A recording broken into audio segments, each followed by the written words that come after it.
प्रिया, तुम मुझे तब से घुमा रही हो, मुझसे अब भूख बर्दाश्त नहीं हो रही है। अब बस करो, कहीं चलते हैं।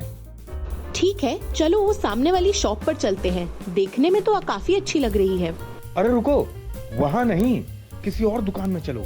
ये लो, अभी तो तुम्हें बहुत तेज भूख लग रही थी, अब क्या हुआ? अरे ये दुकान उन लोगों की है, सावन चल रहा है ना, अभी वहाँ नहीं जाएंगे। उन लोगों की है से तुम्हारा क्या मतलब है? और वो वेज दुकान ही है। मुझे भी पता है कि सावन चल रहा है। मेरा मतलब है कि वो हिंदू नहीं है, पता नहीं खाने में क्या मिला देंगे। ओह गॉड राज, अब ये मत शुरू करो। वेज का मतलब वेज होता है। अगर चेक ही करना है तो उनका मेन्यू चेक करो, नाम से कैसे डिसाइड कर सकते हो? मैंने तो ऐसे कई हिंदू होटल देखे हैं जहाँ नॉनवेज खूब बनता है। पर वो मांसाहारी होते हैं। अब ये तो रहने ही दो। बहुत से ऐसे हिंदू होते हैं जो मांसाहारी होते हैं, छुपकर खाते हैं लेकिन सामने वेज बन जाते हैं। मेरे कई ऐसे फ्रेंड्स हैं। तुम्हें शुद्ध खाने से मतलब होना चाहिए और ना कि उसके बनाने वाले से। लेकिन प्रिया फिर भी। राज, अगर इतना डीप जाओगे तो फिर तो ये सवाल उठेगा कि फल या सब्जियां किसने उगाई? किसान हिंदू था या मुसलमान? उसकी कटाई करने वाला मजदूर कौन था? जिस गाड़ी से मंडी गया वो किसकी थी? मंडी में उतारने वाला कौन था? खरीदने वाला कौन था? और फिर यहाँ तक लाने वाला कौन था? कायदे से तो फिर पूरा प्रोसेस फॉलो करो। अच्छा ठीक है, मान लिया ये सब नहीं हो सकता, लेकिन ये लोग हलाल प्रोडक्ट्स बेचते हैं। अब बताओ, उसका कोई जवाब है तुम्हारे पास? मैं योगी जी के फैसले का समर्थन करता हूँ। और मैं सुप्रीम कोर्ट के आदेश का समर्थन करती हूँ, जिसमें रोक लगा दी गई है। और रही बात हलाल की, तो तुम सच में बहुत ही बोले हो। ये बात बताओ कि हलाल का मतलब जानते हो कि क्या होता है? वो तो पता नहीं। मुझे पता था कि तुम्हें इसका मतलब नहीं पता होगा। हलाल का मतलब होता है वैध यानी जायज। इसका मतलब ये हुआ जो खाना जायज हो। पर वो तो मीट में हलाल लिखते हैं। इसलिए कहते हैं कि व्हाट्सएप पर मुसलमानों को समझने के बजाय उनके बीच रहो।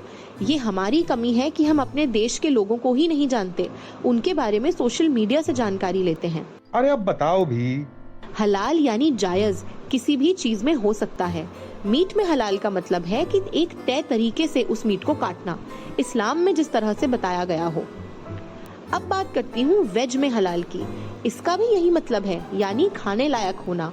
और अच्छे से समझाऊं तो वेज में हलाल का मतलब है कि सही ढंग से साफ सुथराई से बनाया गया हो, कोई अल्कोहल या गंदी चीज का यूज ना हो। बाकी वेज है तो किसी जानवर के तेल का भी यूज नहीं होगा। अब तुम ही बताओ राज, ये तो हमारे लिए भी अच्छा है ना कि इसमें अल्कोहल या कोई गंदी चीज ना पड़ी हो। हैं? ये तो मुझे भी नहीं पता था। बिल्कुल नई जानकारी दे रही हो तुम। हाँ, तभी कह रही हूँ कि समाज को लोगों से जानो, सोशल मीडिया से नहीं। अच्छा, लेकिन कावड़ यात्रा का क्या? मैंने सुना है कि कुछ दुकानें कावड़ियों को मना कर देती हैं, अगर वो हिंदू की नहीं होती हैं तो। यह भी एक गलत धारणा है। कावड़ यात्रा एक महत्वपूर्ण धार्मिक यात्रा है। और हाँ, ऐसे समय में शुद्धता को लेकर चिंताएं जरूर होती हैं। हालांकि सभी कावड़िए इस बात पर जोर नहीं देते कि केवल एक हिंदू दुकान से ही खाया जाए। कई लोग साफ सुथरा शाकाहारी खाना ढूंढते हैं, चाहे फिर वो किसी भी दुकान का हो। लेकिन क्या वे यात्रा के दौरान खाने के प्रति सतर्क नहीं होते? बिल्कुल, वे सतर्क होते हैं, लेकिन यह ज्यादा महत्वपूर्ण है कि खाना गुणवत्ता और शुद्धता से बना हो, बजाय इसके कि इसे कौन बना रहा है। वास्तव में ऐसे भी कई उदाहरण हैं जहां गैर हिंदू दुकानदारों ने यह सुनिश्चित करने के लिए अतिरिक्त प्रयास किए हैं कि खाना यात्रियों की आहार संबंधी जरूरतों के अनुसार हो। लगता है मैं इस बारे में थोड़ा नैरो माइंडेड था।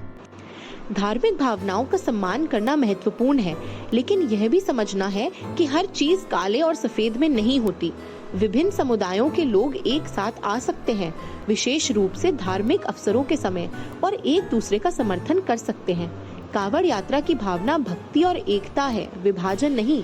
तुम सही कह रही हो प्रिया, मुझे जागरूक करने के लिए धन्यवाद। अच्छा, आप बातें ही करोगी या मेरे पेट में जो चूहे कूद रहे हैं उन्हें भी शांत करोगी? वाह राज, तुमने तो बुलेट ट्रेन को भी पीछे छोड़ दिया। रुको रुको, अरे मैं भी आती हूँ।